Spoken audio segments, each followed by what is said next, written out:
Video کو like کر کے آگے شیئر ضرور کر دینا۔ میں نے سونے کی انگوٹھی پہنانے سے منع کر دیا تو دوبارہ نکاح میں مجھے بلایا جائے کہ نہیں بلایا جائے؟ میں کسی ایک شہر کی بات نہیں کر رہا ہوں، یہ جنرل بات کر رہا ہوں، کوئی نہ اپنے اوپر مت ناراض نہ ہو۔ آپ دیکھیے یہ سب چل رہا ہے، اللہ اکبر۔ اب تو پاکستانی سیریلوں کے طرز پر ادھر لڑکی بیٹھی ہوئی ہے، ادھر لڑکا بیٹھا ہوا ہے، بیچ میں قاضی بیٹھا ہوا ہے۔ کیا حق ہے قاضی کو بیٹھنے کا؟ لڑکی کے بازو میں، دلہن کے بازو میں، ادھر دلہن ادھر دلہا۔ بولے یہ پاکستانی سیریل میں کا لعنت ہو تیرے پاکستانی سیریل پر۔ سیریلوں کو دیکھ کر زندگی کا طریقہ وہ جینا سیکھتے ہیں جن کے پاس محمد الرسول اللہ جیسی ہستی نہیں ہے۔ ہمارے نبی کے بارے میں تو قرآن نے کہا لَقَدْ كَانَ لَكُمْ فِي رَسُولِ اللَّهِ أُسْوَةٌ حَسَنَةٌ، کہ تمہارے نبی کی زندگی تمہارے لیے نمونہ ہے، بہترین نمونہ ہے، آئیڈیل ہے۔ اللہ کے بندو سیریلوں کی طرف جاؤ گے تو برباد ہو جاؤ گے، مصطفیٰ جان رحمت کی طرف آؤ گے تو کامیابی تمہارے قدم چومتی ہوئی نظر آئے گی۔ کل بھی ہمیں کامیابی ملی تھی اسوہ مصطفیٰ کے صدقے میں، آج بھی کامیابی ملے گی اسوہ مصطفیٰ کے صدقے میں۔ ہم نے کہاں پہنچ گئے؟ میں کہتا ہوں ایسی شادیوں پہ لعنت ہو جہاں دلہن بے پردہ دولہا بے قاضی بیچ میں بیٹھا۔ یہ بھی کوئی طور ہے؟ کوئی طریقہ نہیں ہونا چاہیے، کیونکہ ہم امر بالمعروف نہیں کر رہے ہیں۔ میرے آقا فرماتے ہیں جب برائی کو دیکھ کر تم چپ رہو گے، جب تم برائی کو دیکھ کر خاموش رہو گے، نیکی کا حکم دینا چھوڑ دو گے، اس وقت اللہ تم پر ظالم حکمراں مسلط کرے گا اور وہ تم پہ ظلم کریں گے، تو تمہارے نیک لوگ ان حکمرانوں کے خلاف دعائیں کریں گے تو اللہ ان کی دعاؤں کو بھی رد فرما دے گا۔ اس دن اللہ تمہیں قرآن کے برکات سے بھی محروم کر دے گا۔ میرے بھائیوں ہماری بہت بڑی ذمہ داری، یہ اجتماع صرف گیدرنگ کے لیے نہیں ہے، بھیڑ کے لیے نہیں ہے، سروں کو دکھانے کے لیے نہیں ہے۔ خدا کے لیے اللہ کو راضی کرو۔ رحمت خدا ہم سے روٹ چکی ہے ایسا لگتا ہے، خدا ہم سے ناراض ہو گیا ایسا لگتا ہے۔ اللہ کو مناؤ، نیکی کا حکم دو، برائی سے روکو۔ اس کے لیے بہترین پلیٹ فارم ہے سنی دعوت اسلامی کے قریب آئیے تاکہ ہم لوگوں کو گناہوں سے روک سکیں۔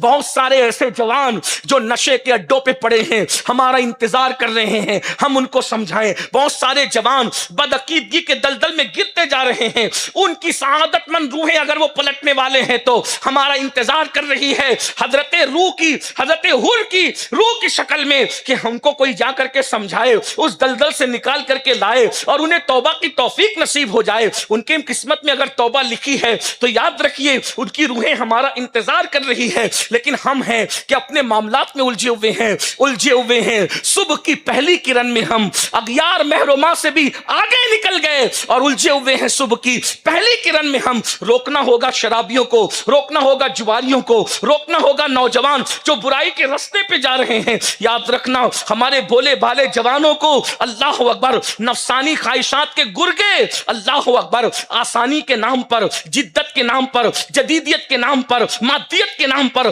ہم سے دور لے کر کے جا رہے ہیں، اور ہماری فکر کو وہ دقیانوسیت کہتے ہیں، ہماری فکر کو وہ کہانی قصہ کہتے ہیں۔ ہمیں بتانا ہوگا ہم جس مسلک پر ہے یہ کہانی قصہ نہیں ہے، یہ 1450 سال کا ایک تسلسل ہے، یہ حقائق ہے، یہ سچائی ہے۔ سب سے سچا عقیدہ اگر ربی زمین کے اوپر کسی کا ہے تو وہ اہل سنت و جماعت کا ہے، جس کی کڑیاں صحابہ سے بھی ملتی ہے، جس کی کڑیاں اہل البیت سے بھی ملتی ہے، جس کی کڑیاں ولیوں سے بھی ملتی ہیں۔ تو عرض یہ کر رہا تھا جلدی سے اپنی بات پوری کر لوں۔ صحابہ مل کر کے آئے، امہات المومنین سے کہنے لگے، امہات المومنین سے کہا دیکھیے نہ وہ کھاتے ہیں نہ ہمیں جو پیٹ بھر کھانے دیتے، ایک لباس ہے، بلکہ لباس بھی جمعہ کے دن لیٹ آئے جو مسجد میں۔ کسی نے کہا امیر المومنین اب آپ لیٹ آؤ گے مسجد میں؟ وہ بھی جمعہ کے دن مومنوں کا امام لیٹ آئے گا؟ سیدنا فاروق اعظم ممبر پہ بیٹھ گئے۔ آج کل کسی کے 4 ماننے والے ہو جائیں، غلطی پہ ٹوکیے پھر دیکھیے ڈھول کی طرح نہ بجا دے تو پھر کہیں لوگ اپنی اصلاح نہیں چاہتے ہیں۔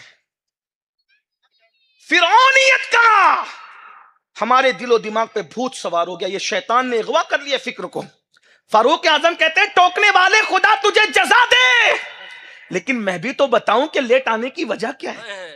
کہا میرے پاس ایک ہی جبہ ہے، دوسرا نہیں ہے۔ جب فجر پڑھ کے جاتا ہوں تو اس کو دھو کے سوکھنے ڈال دیتا ہوں. آج مدینہ منورہ میں بدلی ہے، دھوپ نہیں نکلی، جبہ سوکھنے میں تاخیر ہو گئی تو میری مسجد میں آنے میں تاخیر ہو گئی.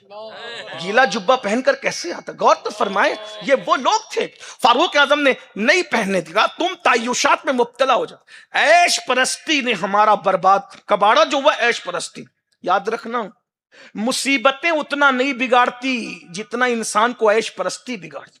عیش پرستی بہت خطرناک. آج ہم سب عیش میں مبتلا ہیں، سب عیش میں. عیش سے باہر نفس کو کچلو، نفسانی نفس کو کچل کر دیکھو، اس کی برکات دیکھ.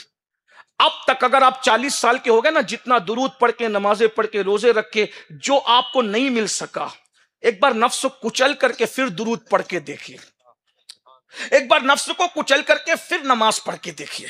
نفسانی خواہشات کو کچل کر کے پھر روزہ رکھ کے. دل کہتا ہے نا کسی لڑکی کو دیکھیں، نظریں جھکاؤ، مخالفت کرو اپنے نفس کی. آپ کو بتاؤں، سبحان اللہ، اللہ اللہ، حضرت یوسف علیہ السلام سے تو کچھ لے لیتے ہیں. حضرت یوسف علیہ السلام کو دعوت دی گئی برائی کی. حضرت یوسف علیہ السلام نے کہا مجھے جیل جانا گوارا ہے، زنا کرنا گوارا نہیں ہے. لوگوں نے کہا یوسف زنا کا الزام لگے گا تو عزت چلی جائے گی. دیکھیے غور کیجیے، زنا کا الزام لگے گا تو عزت چلی جائے گی. حضرت یوسف علیہ السلام نے کہا پبلک سے عزت جائے گی نا، خالق کے یہاں تو عزت باقی رہے گی.